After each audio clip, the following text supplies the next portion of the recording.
자, 이번 보고서 롯데렌탈, 두산중공업, 세틀뱅크, 민엔지까지 한번 보도록 하겠습니다.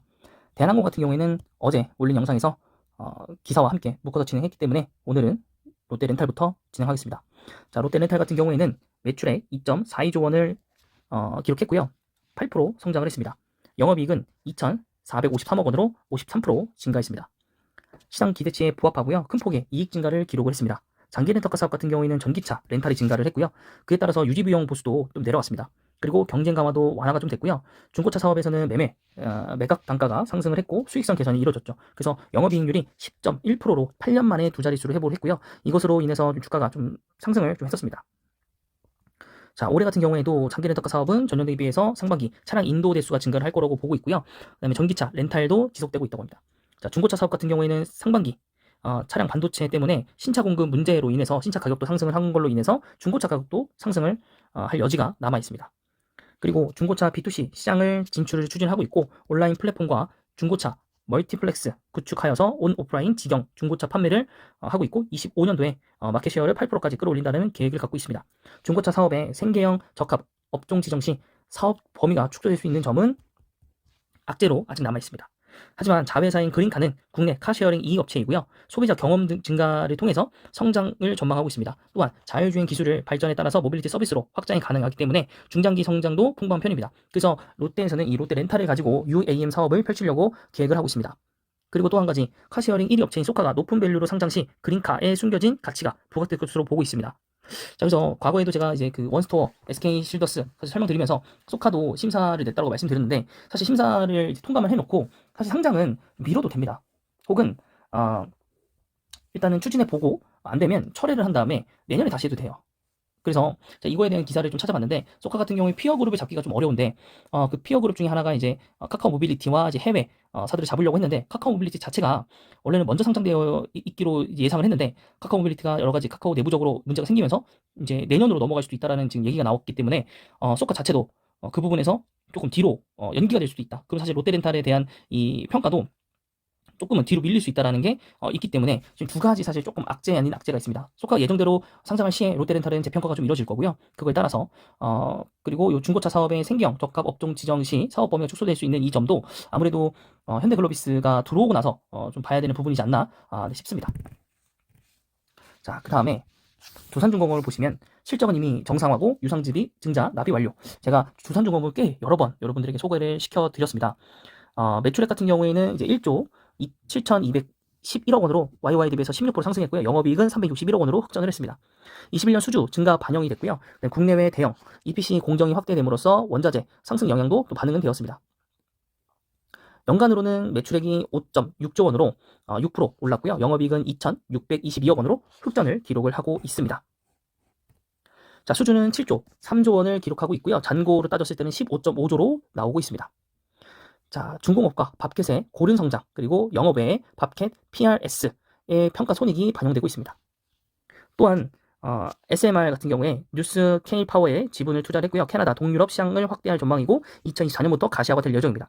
사실 두산중공업은 현재보다는 좀 뒤에 넓게 봐야 되고 두산중공업 자꾸 이제 원전으로 좀 분류가 되는데 물론 원전이 아니라는 건 아니지만 원전 외에도 다른 이제 사업들이 많이 있다라는 걸 좀 기억을 좀 해주셨으면 좋겠고요.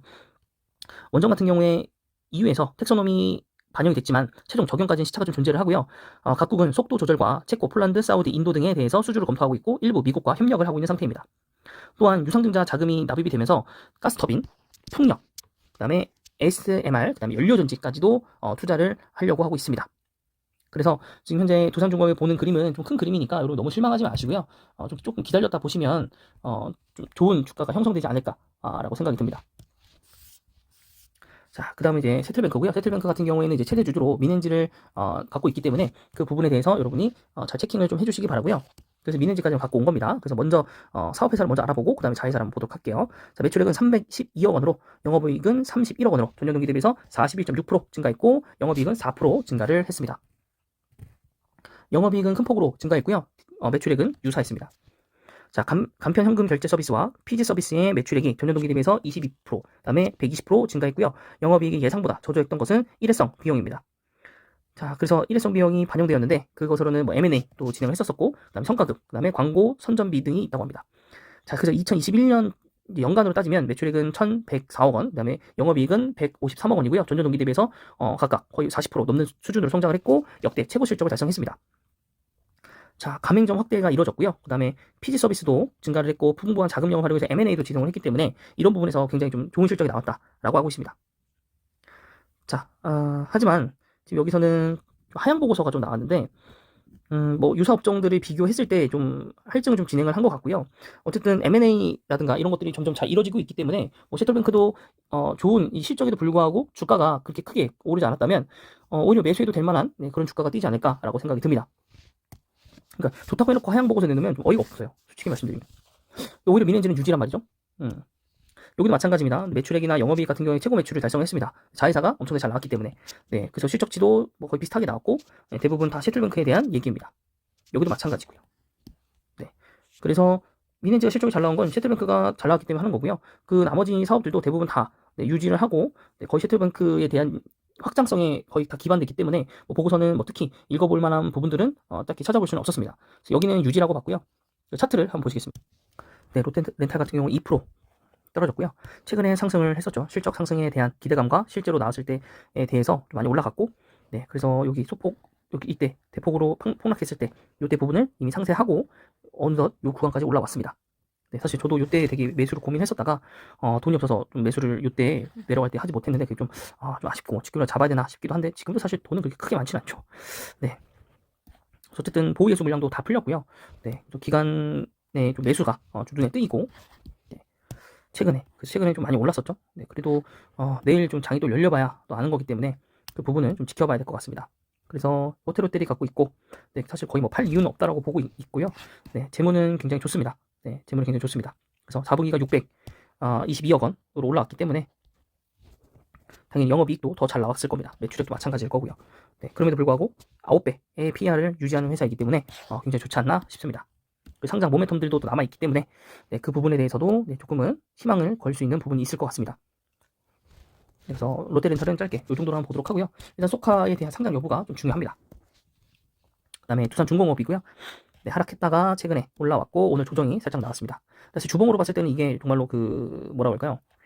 유상증자를 하는 회사가 맞나 싶기도 합니다. 굉장히 주가가 잘 견뎠어요. 사실 이렇게 되면은 한번 쭉 내려가기도 하는데 굉장히 대량 그 규모였거든요. 대량 규모였는데도 불구하고 자 그래서 15, 16 이미 진행이 끝났고 623.72% 네 그래서 우리 사주랑 구주주가 97.44% 했고 네 나머지 일반 공모주들도 굉장히 많이 잘 팔려 나갔다라고 볼 수 있겠고 수소 초격차 추진해갖고 MOU를 좀 해줬고요. 그 수소 가스터빈 제가 메인으로 걸어놨던 가스터빈도 있고 그다음에 SMR도 있고 하기 때문에 이 부분에서 굉장히 좀 좋은 모멘텀을 가지고 있는 두산중공업이라고 볼 수 있겠습니다. 그 다음 세틀뱅크고요. 세틀뱅크 같은 경우에 마이너스 오늘 거의 약보합 수준 그리고 오늘 올라갔다가 좀 떨어졌어요. 실적 부분에 대해서 올라갔다가 떨어졌고 자 요게 아까 36,000원 36,000원 전고점의 느낌이겠네요. 여기 전고점 네, 뭐 그 정도면 뭐 올라갈 수 있지 않을까. 근데 너무 반영이 너무 덜 됐지 않나요? 아니 이게 계속 올라가고 있는데 PER도 12배밖에 안 되는데 네, 상장한 후에도 사실은 그렇게 크게 많이 올라온 적은 없는 것 같고 네, 그래서 어쨌든 네, 2,400억 정도 되는 회사가 좀 너무 휘청휘청거리지 않나 싶고요. 호가창이 좀 약한 모습도 있긴 하지만 뭐 어쨌든 실적 믿고 투자하실 분들 같은 경우에 투자하셔도 뭐 무방하지 않을까 싶습니다. 네, 그래서 오히려 미넨즈보다는 좀 셔틀뱅크가 낫다고 봅니다.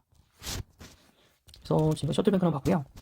미넨즈 한번 보시면 미넨즈는 오히려 3% 떨어졌어요. 오히려 그래서 약간 저는 요 미넨즈 자회사보다는 이렇게 여기는 결국 올라갔다 내려갔다가 떨어졌다가 다시 올라오기도 하고 되게 큰 폭 올라왔잖아요. 기간이 오래 걸렸지만은 물론 비슷한 모습을 띠고 있는 것 같기는 한데 셔틀뱅크 같은 경우는 사실은 거의 뭐 이렇게 드라마틱하게 올라간 적은 별로 없기 때문에 이런 구도를 좀 보고 있지 않을까라고 생각합니다. 저는 폭발력만 좀 버틴다, 조금 이제 작용이 된다면 1분기 성적 실적도 잘 나올 거라 보고 있기 때문에 여기서 떨어진다고 하더라도 금방 사실 뭐 여기까지도 전 도달을 거의 뭐 여기까지도 도달을 할 수 있다고 봅니다. 4만 원? 4만 원 이상 충분히 가지 않을까요? 그 정도면? 네. 그래서 여러분들이 좀 잘 좀 판단을 해보시고요. 네, 물론 제가 뭐 지금 이 종목 산다 안 산다 뭐 말씀드릴 수는 없겠지만은 일단 돈이 없고요. 다른 게 지금 빨리 입조를 했었어야 되는데 러시아 그 사건을 너무 좀 가볍게 보고 있었어서 네, 좀 지금 후회 막급인데 어쨌든 현금 확보를 좀 못한 상황이라 셔틀뱅크도 좋긴 한데 뭐 나중에 돈이 생기면 좀 투자해보고 싶고 그래도 굉장히 좀 안정적인 종목에 투자하는 게 좋고 이런 종목들은 대부분 다 좀 뭐랄까요? 좀 소액으로 50만 원에서 한 100만 원 정도? 예, 그냥 뭐 실적이 좋다니까 뭐 1분기도 좋아진다니까 한번 사볼까? 의 느낌으로 한번 사보시는 정도로 생각해 주시면 좋을 것 같습니다. 그래서 이번 보고서는 여기까지고요. 영상이 마음에 드셨다면 구독과 좋아요 그리고 댓글까지 부탁드릴게요.